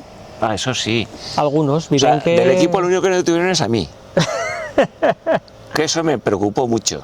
Porque dije, bueno, claro, tú imagínate una trama delictiva, si van todos al trullo y uno no, ese es el chivato. Hostia. Entonces yo dije a la gendarmería, les dije, oye, llevarme a mí también detenido, no me jodáis. ¿Les dijiste eso? No, pero medio en broma, es decir, darme un golpe, darme una patada, sí, algo, oye, que una paliza, sí. Que se me vea como, joder, me han pegado a mí también, a hostia y tal. ¿No? ¿Dufo también está metido en el carro? Todos los ciclistas del Tour de Francia, todos los detuvieron, los llevaron a comisaría y había salido una ley justo antes de que pasara eso. La ministra Buffet, una ministra comunista del gobierno francés de ese momento, comunista no digo como peyorativo, como era comunista, pero sacó una ley que equiparaba, un poco bestia la ley, equiparaba el tráfico de drogas con el dopaje deportivo. Que no tiene nada que ver. Entonces, claro, si a este le dicen, tú estás organizando una trama de dopaje deportivo, es lo mismo en castigo que si tú tienes una trama de tráfico de heroína, de cocaína, de tal, o sea, el mismo castigo. Entonces fue a la cárcel y a los corredores pues los detuvieron, los llevaron a comisaría y entonces esa misma ley que tenía 72 horas para tener encerrados a los traficantes de cocaína, de heroína y tal, pues les daba permiso para tener 72 horas a un pobre ciclista que acababa de correr el Tour de Francia. Joder. Y entonces, claro, Alex Zule, sin gafas y sin nada, le tenían ahí con las luces encendidas, entraba uno, tal, no duró ni una hora. Dijo, dame, ¿qué tengo que firmar? Ni lo leyó y firmó. Y varios firmaron sin leer ni nada lo que les ponían con tal de salir de allí. Hostia. Y el único que aguantó los 3 días, 72 horas son 3 días, ¿no? día y noche con la luz encendida, entrando policías a interrogar a un ciclista. Es que al final dices, este era un capullo igual, puedes pensar que era un capullo, pero el tío que aguantó 3 horas, Virenque. Richard Virenque aguantó y salió de allí sin firmar nada. Entonces fue el único que no tuvo ningún castigo y el único que siguió haciendo publicidad de festina y que te los encontrabas en las tiendas de festina porque nunca ha sido... En cambio los otros, como firmaron papeles sin leerlos ni nada, diciendo, me he dopado, he tomado lo que tú digas, pero déjame salir de aquí. Me la has puesto a huevo y te vuelvo a... Tú, la imagen de un médico como Eufemiano Fuentes, tú la pones como un... he leído en algún lado, le pones como un dandy, como una persona que te explicaba las cosas, te decía... No, era... No, era como un... Lo comparo con otros médicos. Con otros médicos. Y pasa lo mismo. Al final... el que se llevó la fama es Eufemiano Fuentes. Quizás fuera el mejor, tal, también es verdad que se le fue la olla, pero era el médico que más control tenía, que más cuidado tenía. Claro, al olor del dinero vinieron muchos médicos sin conciencia, sin escrúpulos. Y había dinero, a buscar dinero, mucho dinero había. En mi primer libro sí que abro un capítulo de los médicos, historias de un ciclista, que me están diciendo todo el mundo, reedítalo, y estoy pensando, a ver, igual hay que reeditarlo porque tú, en cambio, se habla mucho de eso. Y entonces hablo de esos médicos y digo, el mayor problema es que hay médicos que cobran más que el mejor corredor del equipo. Pues se creó un aura de que el médico era... Dios. Sí, que el corredor no es tanto, sino... ¿Compartes conmigo de que a un 127 no puede correr 200 por hora? Había que tener algo también, ¿no? Hombre, si le pones no sé qué, te va a correr 50 kilómetros, pero va a petar, va a romperse. Pero no puedes hacer eso. Yo he leído que te está diciendo algo, tú sí siempre, no sé dónde lo leí, pero hace tiempo, pues creo que puede ser en El Mundo, que decías que tú aceptabais esas cosas, pero tú preguntabas, eras de los que preguntabas, de los avispaos, y decías que yo no quiero llegar a viejos, y qué pasa con esto, ¿no? Una entrevista muy famosa que hiciste hace 1000 años, ¿no? Tú te preocupaba, ¿no? O sea, hay que estar ahí y bueno, podemos hacer cosas, pero ¿qué consecuencias? Tú eras de los pocos que igual preguntabas, ¿no? Hombre, sí. ¿Te preocupabas por...? Cuando llegó Eufemiano al equipo por primera vez, que lo trajo Orbea, pues claro, al final te decía, oye, no, pero al ciclismo no se puede estar como estáis vosotros, hay que un Tour de Francia, porque claro, tú te dabas cuenta, ibas a correr el Tour de Francia y en España andabas como ibas ahí, llegabas al Tour de Francia, te ponías la rueda y te llevaban, dice, pero ¿esto qué es? ¿Pero qué velocidad? Asomamos la cabeza y otra vez metes esta rueda y aguanta esta meta. Y llegaba reventado y al día siguiente lo mismo, hasta que no pasan unos cuantos días que ya la cosa se calmaba y ella en montaña podía estar ya más tranquilo y tal, pero una cosa que decías, ¿y esto qué es? ¿Pero qué? Entonces claro, te decían, no, tienes que recuperar, hay que recuperantes y meterte y tal, esto, y sobre todo recuperantes, que era una cosa que... Importante. Sí. Entonces claro, le decías, Eufemiano, lo que quieras, pero ya, pasemos esta raya de cosas prohibidas, ni tampoco cosas que sean dañinas para la salud, que sepas que van a ser dañinas para... Pero bueno, si hay que pasar por tomar cosas que dices no me apetece nada, pero bueno, si tienes que aguantar por lo menos a rueda, pues aguantarlo, ¿no? Y con Eufemiano se podía hablar, por lo menos, que es lo que dices, ¿no? Luego aparecieron otros que dices, otros también muy buenos o mejores que Eufemiano, otros que no hacían nada, o sea, había de todo, igual que ciclistas había de todo, que iban a saco y otros que no tomaban nada, o sea, eso es lo que... Vamos a dejar eso a un lado. No, pero eso está muy... Buscarte la vida, Pello. ¿Qué es esa frase, buscarte la vida? Porque tú te has buscado la vida, y bien además, ¿no? Quiero decir, el ciclismo es un trabajo de obreros. Yo creo que la palabra equipo es un poco... A ti ya te han pasado cositas que has tenido que sacrificar, etapas, porque tú has ganado pocas cosas con lo que has sido, ¿no? Sí, lo que pasa es que ganado la hostia. Empecé muy fuerte, o sea, empecé ganando muy fácil. Luego me di cuenta que, ostras, que no era tan fácil ganar, pero yo mi primera carrera fue la Vuelta a Valencia, la primera carrera de profesionales. Llegué allí, la primera etapa era una contrarreloj. y al día siguiente los periódicos, porque entonces, claro, te das cuenta de la diferencia que hay entre correr aficionados que estás corriendo aquí y que tienes en Euskadi, en Guipúzcoa, en tal, pues tú tienes tu repercusión a que vayas a la Vuelta a País Vasco y al día siguiente estás en todos los periódicos. Entonces, al día siguiente el periódico era la primera etapa de la Vuelta a la Comunidad Valenciana, clasificación, y primero aparecía Gerrit Neteman, que era un tío que yo lo veía en las revistas de chaval, decía, guau, un holandés, estos, tal. El primero es, el tercero era Bernard Hinault, que era Hinault, ostras, tal, y el que estaba entre medio de los dos era un tal Pello Ruiz Cabestany. Pero Pello, mi primera carrera profesional, y yo metido entre esos dos monstruos del ciclismo, digo, empecé... Pero vas a permitir un inciso.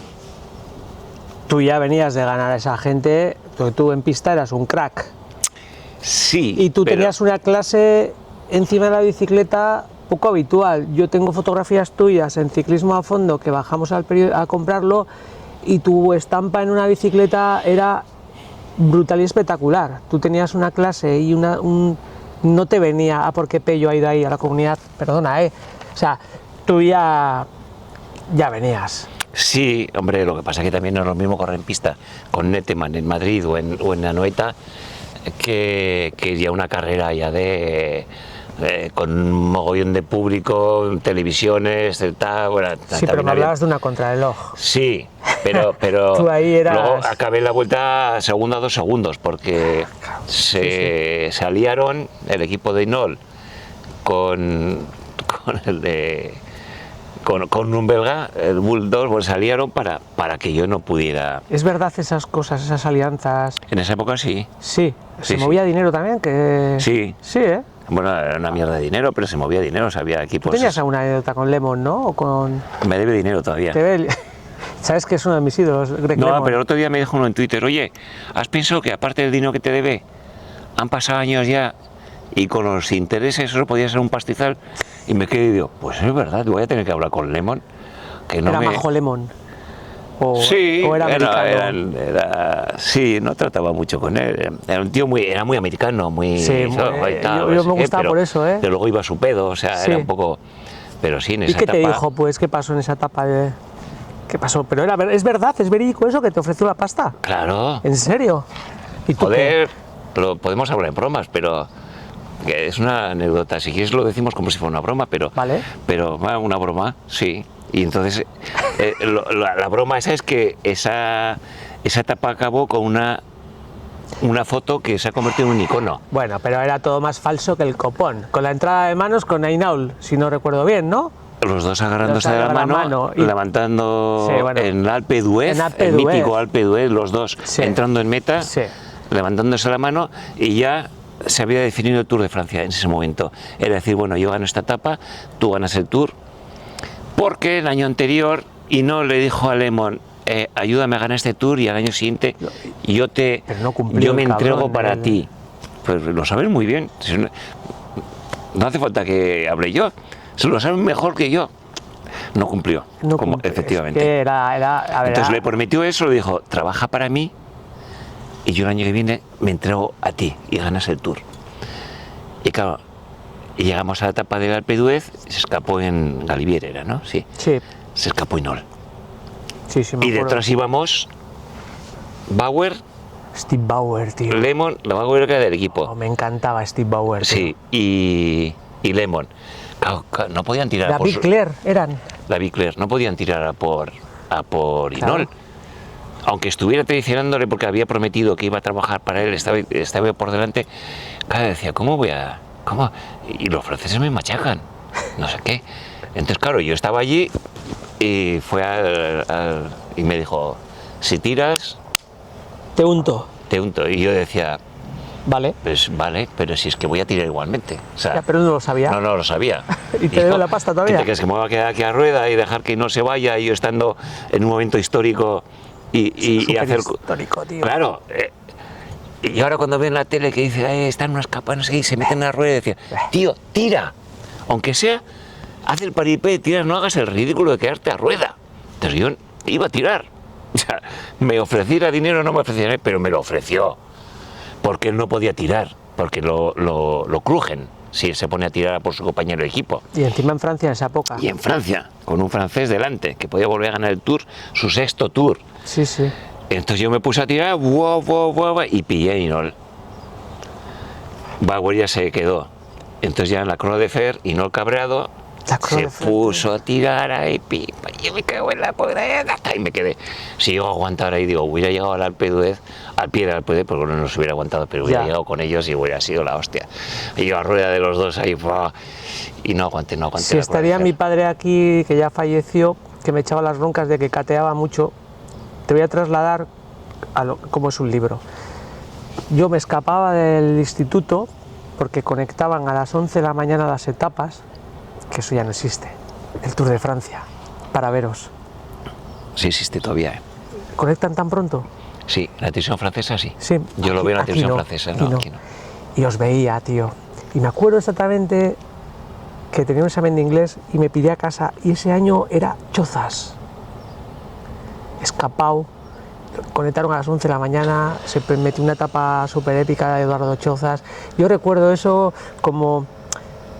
Y me gustaba escuchar la radio, porque me hacía mi película vuestra, el claro. maillot del Orbea, del Seat Orbea, lo lleva desabrochado, es un poquito esto, ¿no? Es como, igual soy muy romántico, pero es que yo creo que el ciclismo de ahora a mí no me emociona. Bueno, ahora hay unos corredores muy interesantes. Sí, pero está bastante hecho el tema. Hace unos años estaba más. Los últimos años que estuve yo en Eurosport, eso sí que era duro retransmitir eso, Un coñazo. Tan previsible todo el pinganillo y tal. Ya. Tuve ahí una comida con Ramón Mendiburu, que es favorable al pinganillo, y yo que le respeto, que sale mucho en el libro, pero me empezó a decir que él fue de los que luchó para que el pinganillo se impusiera y tal. Y yo, pues tú has jodido el ciclismo. ¿Has llegado a llevarlo tú? No. No, yo no voy a... Por eso me parece tan duro el ciclismo ahora. Dicen, el ciclismo en vuestra época era duro. No, las bicicletas eran pesadas, eran bicicletas malas en muchas ocasiones, carreteras tal, bajadas, no llevamos casco y tal. Pero, joder, no teníamos al Pepito Grillo aquí todo el día metido, que te va diciendo, tira, no tira, rueda, haz esto, el que tira al agua. Joder, ibas tú mirándola. Tú tienes que saber quién escapaba, quién no, quién... O sea, tu cabeza tenía que funcionar. Ahora no funciona. Ahora sí que hay algunos que hacen cosas bárbaras, ¿no? O sea, y son, bueno, pues son espectaculares. Y atacan y parece que no siguen las órdenes del pinganillo. Pero entre el pinganillo y que muchos van mirando el potenciómetro, y que le han dicho los preparadores físicos que no pases de 350 o 523 o de la cifra que sea, y van ahí mirando y digo, uy, he llegado al límite, uy, voy a bajar el ritmo. Tío, muérete encima de la bicicleta. Ya, pero es un ciclismo más moderno. Eso que me estás contando a mí me hace trasladar a la época vuestra. ¿Tú te acuerdas cuando terminaba la temporada? ¿Te acuerdas? Teníamos, ¿cuánto? 5 meses. Igual tú no, porque podíamos engordar. Sí, había mucha gente que engordaba, sí. Decías, va, 5 kilos era lo correcto, ¿te acuerdas? ¿Tú has vivido eso? Y luego decías, bueno, ya luego me pongo fino durante la temporada, voy perdiendo kilo. O sea, era una cultura. Hoy coges un corredor, tío, está fino todo el puto año, se cuida todo el puto año. Nosotros eso. Y tú. Eso tiene que ser terrible para la cabeza. Eso es para. Psicológicamente. El primero que fastidió eso fue el chaval este de Navarra, ¿cómo se llama este que andaba muy bien? Miguel. Indurain. Ese. Es el primero que fastidió todo. Miguel Indurain. Porque hasta entonces lo que hacíamos era preparación invernal, que era en el monte, tal. Eso te iba a decir yo ahora. Tú fuiste uno de los influencers de los 90. Yo me acuerdo, y corrígeme si me equivoco, era forofo de ciclismo a fondo, y os veía, Aguilar de Campoo, ibais allí. Blanca. Y claro, luego aquí, en esta zona tan bonita en la que te has criado, nos llevaban a correr la Biobia cuando éramos 4, nos llevaban a hacer esquí de fondo cuando nadie lo hacía, hacíamos pesas, claro. La piscina. Tú eres de esa gente que pusiste esas cosas de moda. ¿No? La preparación, sí, ¿Me equivoco? Sí. Y mentalmente te despejabas de la bicicleta. Pero es así, ¿no? Sí. No me equivoco en nada. No. Cuéntanos, háblanos un poco de eso. No, pues hacíamos... y de Indurain, eso que estabas luego contando. Ha habido más gente en Europa que ha hecho esquí de fondo. Sí. Y entonces hacíamos preparación invernal que te despejaba mentalmente, porque bueno, había gente que le gustaba el monte, la caza, no sé qué, pues hacía otras actividades. El esquí de fondo se impuso para mucha gente y se hacían concentraciones de equipos profesionales que iban todos a hacer esquí de fondo. Claro, vuestras fotos de las que cogíamos en los hoteles que nos dabais, muchas eran en pistas de esquí. pistas de esquí. Claro, porque al final el esquí de fondo tú seguías haciendo un ejercicio que era más potente que el de la bicicleta. O sea, cardiovascularmente era más exigente, porque en la bicicleta al final son piernas y tiras un poco de brazos, pero casi todo piernas. Claro. En cambio, esquí de fondo utilizas todo el cuerpo, o sea, cadera, no sé qué. Entonces, tu corazón y tu riego sanguíneo todo tiene que estar al límite porque estás haciendo un esfuerzo, pero no estás machacando los músculos de las piernas. Ya. Haces ejercicio con la pierna, pero no machacas. Entonces, cuando llegas a la bicicleta, llegas ya con el músculo recuperado. Hasta que llegó Indurain. Eso te iba a decir. ¿Indurain qué pasó ahí? Que pues? no hacía nada de esas cosas. Él, eso era como una cosa, qué pereza. Se iba a cazar un poquito, tal, así. Pero él era como la bici, yo la bici. Entonces, para no engordar, lo que hacía era, pues seguía andando en bicicleta en invierno, metiéndose horas en bicicleta. ¿Eh? Y como somos así, pues la gente decía, o sea, ganaba empezó a ganar Indurain. Y digo, a ver qué hace Indurain. Entonces vieron, hostia, pues anda. Y le imitaban. Y digo, claro, pero tú me estás hablando de Indurain, que es un tío de 1,90, con un cuerpo así, con un tal, con una cabeza así. No me compares a un corredor, a otro. Igual es uno más flaquito, el otro, uno no engorda, el que no engorda no hace falta que se pase todo el invierno andando en bicicleta. Si no va a engordar, o sea, tiene por su genética no va a engordar. Entonces, déjale que haga otras cosas. La cabeza de Indurain no necesitaba despejarla. Ya él iba despejado de serie. Sí, ¿no? Sí, de nacimiento ya estaba con la cabeza despejada. Entonces no necesitaba desentenderse de la bicicleta. Podía estar andando en bicicleta y seguir siendo el mismo. Pero en cambio otros... A ti, por ejemplo, te hacía falta A desconectar, mí me hacía ¿no? falta, sí. Tú Yo iba en hablabas- bicicleta de final de temporada y ya estaba mirando los Sí. montes. Y decía, joder, qué a gusto estaría por ahí, no sé, ¿Te has sentido mucha presión? muchísima.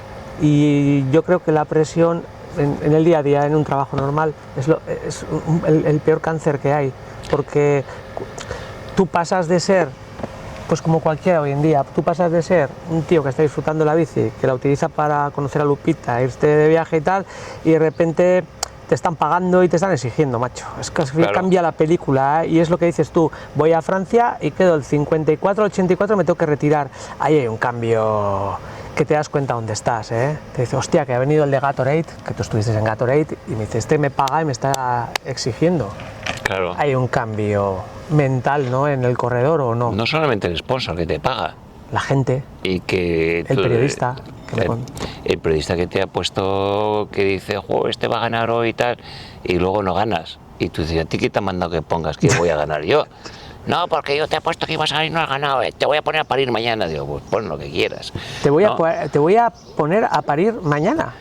Porque no has cumplido su Pero esas palabras vaticinio. se No, hombre, utilizan. no, exactamente eso Vale, no. pero Es- la crítica, Sí, te va a caer un palo. vale. Te va a caer un palito, un palo, Un palito palazo. en la rueda. Depende lo que sea, pero claro, para él era como decir, joder, puesto que este va a ganar y no ha ganado, joder, tal. Eso, tu propia presión, la presión de tu sponsor, la de la afición, que está la afición, ¡buah, ya te tiene Es y que tal! tú, la cabestaniera para nosotros era... Y yo tenía un poco de suerte que era un poco tipo Mikel Landa. O sí No. o no, ¿no? No, Mikel Landa tiene la suerte de que vende ilusión, mucha ilusión. Y yo también pues iba un poquito por ese lado, de vender ilusión. Entonces Mikel Landa está todo el día, joder, este año va ahora el Tour, el Tour va a estar no sé qué y tal. Y de repente dice, pues mira, es que me he caído y no voy a correr el Tour. Wow. Ya, pero mantiene ahí la Pero llama, bueno, ¿eh? vamos a esperar. Esto va a venir muy bien para la Vuelta a España. Va a estar Mikel Landa en la Vuelta a España, va a estar aquí. Y siempre, pero yo tenía un poco también esa suerte de ser un poco... Vendedor de serpientes, no. ¿Qué suele decir, No, pero siempre es muy importante en el deporte, no solamente en el ciclismo, las expectativas. Sí. Luego, claro, ya con 30 y tantos años ya hay expectativas pocas, ya lo que no hayas conseguido, entonces te van a pagar por lo que arrastres de atrás, tu popularidad que tengas. Y lo que yo, por ejemplo, ya cuando me fichó el Gatorade, pues me fichaba por el nombre que tenía, Te por lo que dejaste había hasta hecho. esto bigotito en aquella época. Me dejé Te perilla y dejaste bigote. influenciar por los italianos. Ya eras No. un dandy, ¿eh? ¿No? Pero Perdona. estabas guapo, ¿eh? No, pero no me dejé influenciar. Yo creaba tendencia, que no es lo mismo. De hecho, te voy a contar. Cuando llegué a Bérgamo, en Italia, para la que nos dieran la ropa, la primera concentración del equipo. Súper bonita, por cierto, en verde. Sí, sí, muy bonita. Pues estábamos todo el equipo allí, Buño, tal, no sé qué. ¿Estuviste con todos. Buño en ese Claro, equipo? Buño, Fiñón. Fiñón también, es verdad, Fiñón. Sí. Joder, murió hace unos Sí. años, Fiñón. Sí, ese era un fenómeno, ese es de lo mejor que conocí en el ciclismo. Aquí le pusieron a caldo, entre ellos Perico Delgado, y crearon una fama de él que yo me ha costado romperla, de decir, no, era un tío chapó, tío. Bueno, el caso, que estaba yo ahí en Italia, con mi perilla y mi bigote y tal, yo todo elegante ahí, y digo, joder, creando tendencia, como te he dicho. Y llega el dueño del equipo, Gianluigi Stanga, me mira así, ma pello, dai, fuori di qua, dai, vete al baño y afeítate, hombre. Claro, es tal. que estaba mal visto en aquella época, tú, todo esto, acuérdate, El Todo corredor, el éramos tendillo era pulcro, millar, sí. Pero claro, lo de la perilla pues, se permitía a Freule que llevara un bigote porque el tío era guapo, alto, grande y tal, y sobre todo corría mucha pista, y pista era como más espectacular, ahí se permitía todo. Pero carretera todavía una... Sí, decía, un- oye, jo, ¿qué cojones vas a ir? Y yo, todo un silencio allí en la sala, todos los corredores de mi equipo, todos mirándome así, el otro gritándome con ese bozarrón que tenía, y yo, no me voy a afitar. Todos me miraban como, este voy a ir, se va a liar. Y se quedaba un poco así, decía, que te vayas al baño y te afeites eso, te quites eso y tal. Y yo, no. Y no se lo creía nadie. Que yo me enfrentara a Gianluigi Stanga, rompiera con un esquema de decir, no, limpio. Y me voy a preguntar y digo, si le dices a Fiñón que se corte la coleta. Y así, le mira a Fiñón, que iba así todo moderno con su Sí, coleta con la y coletilla, tal. el pelo rubio, las gafitas. Sí. Y se queda como diciendo, claro, pero ¿tú te crees que es normal? Tan machos que somos y tan pulcros y Claro, este con y coleta. con coleta. Venga, por favor. Sí, sí. Y el tío no lo entendía. Yo, que no me voy a cortar, a afeitar. Y ya se fue de la sala, todo enfadado, y llamó al jefe de Gatorade de Europa. Y el jefe dijo, pues venga, sacaré la foto. Al único dile que no se afeite en toda la temporada. Ya si vamos a sacar fotos del equipo y tal, que no se afeite toda la temporada. Y ya salí con eso. Y ya a poco ya empezaron a salir ciclistas con perilla, con esto, ¿cómo se llama? Patillas, con no sé qué, bueno, de todo, con barba. Siempre has sido un poco liante tú, Pello. Yo sí, yo tenía una novia aquí que hablo en el libro de ella, y entonces era de Tolosa. Y me acuerdo que una vez paseando con ella por ahí, había una mercería ahí en la calle esta, en el Triángulo, Vale. y tenía unos calcetines fosforitos. Hostia, pero miré luego se pusieron de moda, acuérdate, Miré en el escaparate y eran calcetines fosforitos cortos, como Sí, los que llevamos los ciclistas, los- pues para chicas o para tal, Vale. pero amarillo fosforito, verde fosforito, Rosa. naranja fosforito, rosa fosforito. Buah, me compré una tira de calcetines. O sea, que fuiste tú el que lo puso de moda, capullo. Pues lo Que pasamos sí, todos por ahí, que cuando te digo que creaba tendencia, que es cierto. Entonces, pero no es cierto hasta el punto de que en el reglamento Tenían que ser blancos. tenía que ser blancos, Acuérdate. zapatilla tenía que ser negra, Negra. culote tenía que ser negro, entero negro, sin nada más. Sí, sí. Calcetines blancos. Entonces yo empecé a salir las carreras con calcetines fosforitos. Castelli lo cogió. te Calla, que copió, eso llegó mucho más Te tarde. copió Castelli y lo sacó. Claro, pero yo es el que me Claro, comí el marrón, claro. porque los jueces muchas veces hacían así, miraban para otro lado como no he visto nada. No he visto nada. Pero claro, el típico juez quisquilloso, tiki-taka, y venía a la noche la nota con la clasificación, multa al equipo Orbea por llevar calcetines antirreglamentarios. En el corredor dorsal 51, venía Jordi Cabestany. venía Perú a la mesa, en la cena. ¡Ay, hostia, que hay otra multa! ¡Joder, tal!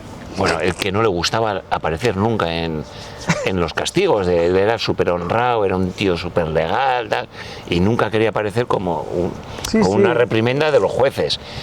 Y entonces yo decía, Perú, joder, vaya a seguir saliendo ya. ¿Cuánto te han puesto de multa? Yo te lo pago. 1.000 pesetas, pues ve, ya te las pago. Que no es eso, joder, que es que no quiero salir aquí, tal. Y yo, pues lo siento, pero tienes un corredor que es un gilipollas y va a salir con los calcetines de colorines. Y ahí estuve saliendo, comiéndome las multas, hasta que ya alguien dijo, por lo mismo que prohibían seguir a las mujeres en las carreras, que eso era retrógrado y anti todo, Pues hasta que alguien dijo, ¿pero de dónde vamos? ¿Pero por qué Ya. hay este cláusula de que las mujeres no pueden seguir una carrera de ciclistas, ni periodistas, ni nada? Fuera, calcetines blancos, venga, fuera. Pero yo para entonces ya me había comido bastantes. Entonces quitaron lo de calcetines blancos, lo de zapatillas negras, que también alguna multa nos llevamos porque Rudy, el de Vera Vidasoa, el artesano, que nos hacía las zapatillas. Azules y blancas en Caja Rural, ¿puede ser? Sí, pero antes de eso ya nos empezaba a poner colores como más discretitos. Vale. Un azul, El azul ese, grisáceo, tal, La Rudy Project, ¿no? que veías y parecía Sí. negro. Y luego ya se fue a colorines, ¿no? Y los culotes ya veías luego Sí. culotes con colorines. Pero el primero que me comí las multas fui yo. Sí, señor. ¿Tú estuviste- Me estoy acordando ahora que hablo contigo, pero... Tú estuviste en CAS con Kelly esta peña Sí. también. Y luego cuando hablaba de liante, la que le liasteis a uno de mis ídolos, este pendiente, me lo puse por él, a ver si sabes de quién hablo en aquella época. Philippe Ayor. No. Robert Millar. Philippe Ayor se llama ahora. Vale, sí, perdón, pero es verdad. Yo le veía y cogí y me hice el agujero y me puse la estrellita como Robert Millar, tío. Eso fue escandaloso. Pero no lo de Robert Millar. No, la llevara- que liasteis, fue lo liasteis la Vuelta a No, España, pero el ese hombre. era José María García, que se puso de una manera despectiva, porque tú lo puedes decir como una gracieta, un poquito tal, pero ya de manera muy despectiva, el del pendiente. El del pendiente, ya es que era una época un poco complicada, yo la viví, ¿eh? Y decías, pero ¿por qué no va? Pero tú sabes en la vida normal, la de gente que lleva pendiente. José María García, que estás ahí encerrado en tu mundo del siglo XVII o de la Edad Media, y dices, y te llama la atención que un ciclista lleve pendiente. Yo O sea, creo que era el único, ¿eh? En esa época, Robert había Millar, alguno más, lo que pasa es que este encima era bueno, era bueno y era raro, era raro. muy raro. De hecho, ahora es mujer.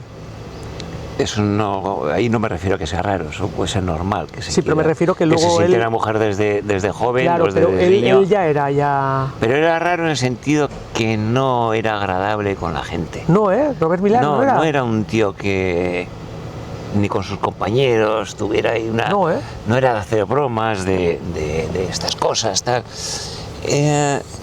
Con la prensa tampoco era, o sea, de hecho la prensa luego confesaban, decían, hostia, preferimos que no haga nada, que no gane nadie, tener que ir donde él, porque Ya. tener que ir, oye, Robert y tal. Era así. ¿Y En cómo cambio, le iban engañaste iban tú?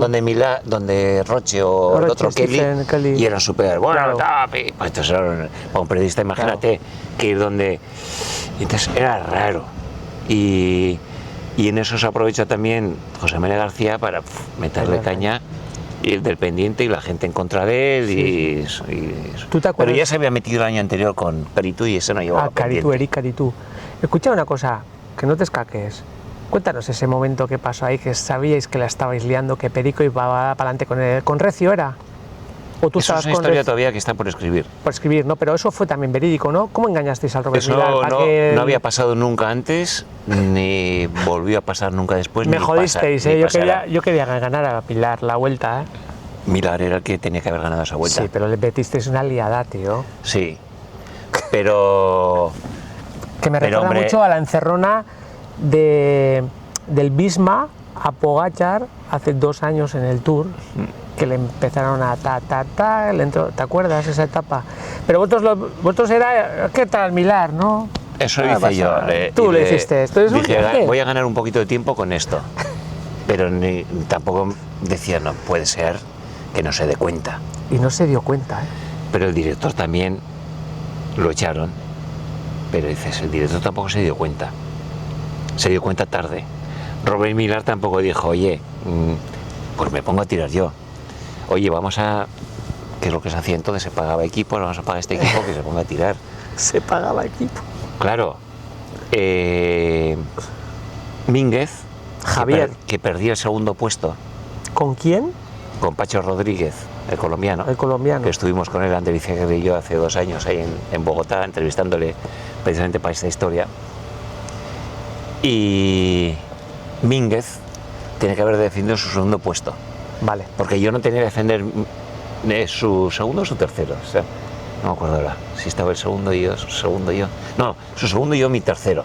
Yo mi tercero no tenía que defender porque quien estaba delante era mi compañero de equipo. Entonces teníamos un concepto de equipo muy potente nosotros. Veníamos de aquí, ¿Del Danena? Del Danena, del Cizurki. Éramos los mismos corredores, lo que pasa es que se añadió uno de Segovia que ya cambió la forma de Cambiaste comportarse. los dos el ciclismo, en cierta manera. Sí. Fuisteis muy transgresores, hubo un cambio ahí. Hombre, teníamos mucho de cara al exterior, Claro. para hablar y tal. Pero que me interesa mucho lo de Millar. Que te he interrumpido. ¿Cómo me he interrumpido? Sí. Pues en Mínguez, es lo que estaba diciendo, en teoría tiene que haber ayudado a Millar Vale. para reducir tiempo con respecto a Perico. O sea, decir, bueno, que gane la etapa, pero que no saque y me quite a Millar del segundo puesto, del podio. Pero no lo hizo. El Teca también, defendiendo no sé qué, tampoco lo hizo. Kelly y el Cas también tampoco le ayudaron a Millar.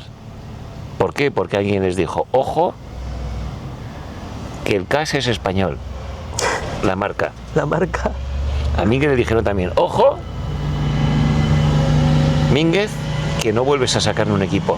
Hostia, qué cruel todo eso, ¿eh? Porque se había creado un concepto de España, de equipos españoles.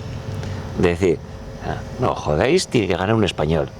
Y sobre todo era José María García el que movía ese tema, Sí, hasta el punto de decir, Mínguez, como te pongas a tirar para defender a tu corredor, vas a ir en contra de Perico Delgado. Ni se te ocurra. El director Rumó del CAS lo mismo, de, tu sponsor es español, ni se te ocurra ir en contra de España. Entonces, había un concepto de que luego se aprovechó mucho el Reino, Indurain, de las secuelas de ese concepto de español y España, para que ningún equipo español les atacara en el Tour de Francia, para que Miguel pudiera... son historias muy largas, ¿eh? Podría escribir un libro de... Hostia, es pero sí, sí. apasionante, ¿eh? Y entonces Mínguez, pues no... que podía simplemente poner a dos a tirar, y no hubieran sacado esa diferencia. No hubiera ganado la Vuelta a Perico, hubiera ganado Robert Millar y segundo hubiera hecho Pacho Rodríguez. Y no lo hizo porque tenían miedo de, sobre todo, José María García. Joder. Pero eso viene de atrás también, o sea, yo ahora que para escribir este libro he hecho mucha documentación, me he leído mucha prensa de la época de los años 80, principios de los años 80, revistas de ciclismo, el Meta 2000, todo esto. 2000, es también verdad. me los ha repasado todos uno por uno, todo, o sea, mucha documentación para el libro. Y entonces ya en la primera vuelta, no, fíjate tú, en la primera vuelta a Valencia, esa es la que hice segundo en el prólogo, hice segundo en la general y tal, ya veías las crónicas de los periodistas y ayer era lo contrario, es decir, yo perdí esa vuelta porque los españoles me atacaron a mí, que yo iba con Belda, con Pedro Muñoz, con Alberto Fernández y el otro no me acuerdo quién era, me atacaron, se fueron, me quedé con Belda Rueda tal, y yo tenía que tirar porque el Cornillet, el compañero de Bernard Hinault, se había quedado en el último puerto en Castellón, el puerto de las Palmeras o algo así se llama. Se había quedado, entonces yo tenía que sacarle tiempo para ganar la vuelta. Y a mí, en vez de ayudarme los españoles, lo que hicieron fue atacarme. A Cornillet, el compañero de Hinault, Bruno Cornillet. en vez de atacarle los extranjeros, se pusieron a tirar. De Wolf. Claro, gente que decía, ¿y estos por qué tiran de él? Ya. Porque eso y porque luego iban a intercambiar favores de cara a otras carreras. Hostia, tío. Entonces, no saqué suficiente tiempo, me quedé a 2 segundos de ganar la vuelta. Ya. Y entonces ahí la crónica de los periodistas españoles es decir, los españoles siempre entre ellos atacándose, entre ellos tal, y luego los extranjeros se juntan, claro, los extranjeros se juntaban porque porque había tema y tal, pero se juntaban, y los españoles no. Y eso ya, al año siguiente, eso ya estaba como muy instaurado de que los españoles tienen que ayudarse entre ellos, ¿no? Cuando decías, pero es que al rey nos les paga uno de Navarra, a nosotros nos paga uno de Mayavia, al otro le paga uno de Valladolid, y yo no puedo ayudarle a ese que... O sea, ya había muchos intereses, ¿no? Crear una presión en la que dice, vale, a ti te paga otro, pero como le fastidies a Perico Delgado, que está a punto de ganar la vuelta, tú no vuelves al ciclismo. Entonces, hicieron cosas en contra de de la lógica ciclista. Tú y Perico, es lo que hablamos antes, disteis paso a un nuevo ciclismo. Pello, para ir terminando, Si te hubieran dicho en su día lo que era el ciclismo, cómo iba a transcurrir todo, ¿hubieras elegido la bici desde otro punto de vista o no te arrepientes de nada de ser profesional, de todo lo que hemos hablado? No, Si podías... no, es que al final yo no elegí la bici, fue la bici que me eligió a mí. Y de hecho también vuelvo al libro, que hay que leerlo. Claro, porque ahí también meto esa línea argumental en la que precisamente alguien a quien conoces tú, Echeondo, Paco Rodrigo, pues tenía el taller debajo de la casa de Vicente Amestoy. Entonces yo iba por las tardes ahí a echar una mano con las impresiones y tal, sí. ¿Ibas allí? Claro, entrenaba por la mañana y me voy a contar una cosa que vas a flipar. ¿Tú te acuerdas de la cuadra de vacas que era eso? A ver, ¿dónde estaba Echeondo? Virginia, la mujer de Amestoy. No, la hija de Amestoy, era de mi cuadrilla. ¡Ah! Y entonces empezaba Echeondo, tal cual tú dices, abajo. Y ellos, acuérdate, o vosotros, si ibas a ayudar, los retales de seda lo tiraban fuera. Lo tiraban fuera y venían los basureros luego y se lo llevaban.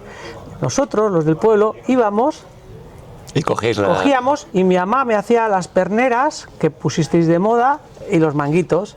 Con una goma cutre que te asfixiaba esto tal. Por los restos de las telas, sí, que eran elásticas. Sí, y cogíamos retales de los maillots. No, yo iba a pasar la tarde. ¿Te ibas a pasar la tarde? Joder, que nunca te había... Y estuviste en casa de Amestoy, entonces si era tu cuadrilla te llevaría algún día. Virginia le había pintado su padre una... Tú te tumbabas en la cama de Virginia, ¿vale? Uy. No, pero éramos críos y le había pintado en el techo un cielo. Y venía Carla, su prima, que luego hacía películas como Salto al Vacío con Carpasor o tal. Éramos chavales y Vicente y su mujer se ocupaban de traer a los grupos de música con Tiburón Records. Los de Cross. Sí, tenían ahí, él era tal. Sí, ¿cómo no me voy a acordar? Yo vivía enfrente justo, que había el puentecito con el río, yo vivía enfrente, de Abona. ¿Y cómo no me voy a acordar? Fíjate, Echeondo, qué historia para contar. Claro, yo estaba allí y iba por las tardes. Y era un tío muy peculiar y yo también debía ser un tío muy peculiar que le caí en gracia y en ese momento pues me tenía todo el día con él allí. Luego ya pasó también de mí, pero en principio me tenía todo el día y entonces iba por las tardes, pero sin una obligación, no cobraba ni nada, pues me ponía a estampar los mayos que iba, que luego los cosía estampaba las telas que luego se cosían en Castejón. Bueno, el caso es que estaba yo allí y eso era una fábrica, 8 horas de guau, de tal. Y subía las escaleras y me iba a casa de Amestoy. Ah, sí, te gustaba lo que hacía. Joder, me tumbaba en el sofá y empezaba a mirar los cuadros de Virginia. A mí me encantaba. Mala suerte tuvo el hombre. Y claro, yo hablaba con Vicente. Y él me contaba que se iba a trabajar. Hoy he estado trabajando esta mañana así. ¿Qué ha estado haciendo? Está pasando por el monte. Y yo, pues, ¿trabajar? Sí, tú también trabajas ahí andando en bici, ¿no? Ah, bueno, sí. Entonces, ¿en el monte es trabajo? Sí, porque voy pensando lo que voy a pintar. Y entonces te quedas así. Claro, cada cuadro suyo vale un pastizal. Un pastizal, ¿eh? Y decía, ¿y por qué no pintas más cuadros? Y me mira como si tú eras gilipollas, ¿no? Yo pinto lo que quiero pintar porque quiero lo que quiero. Y si tardo 3 años, 5 años, 10 años, tardo eso. Y en ese momento yo estaba viendo dos mundos totalmente opuestos.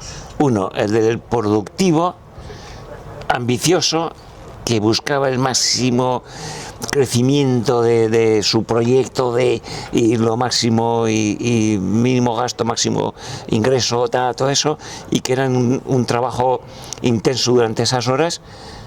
Y cruzaba como la serie de Stranger Things, a otro mundo y era una calma, era 24 horas al mismo ritmo, 24 horas de creación, de espacio.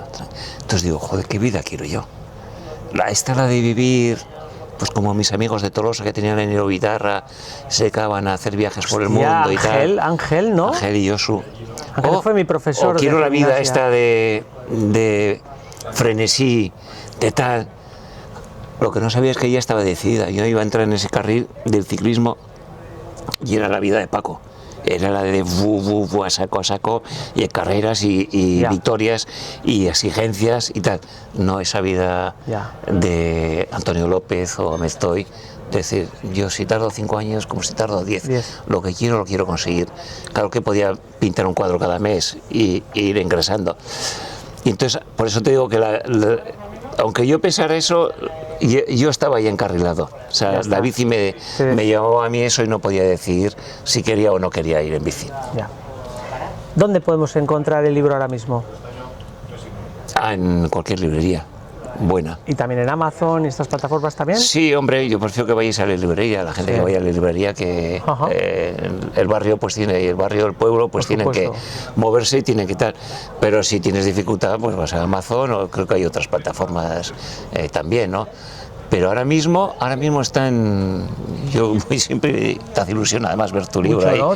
En el escaparate, pero...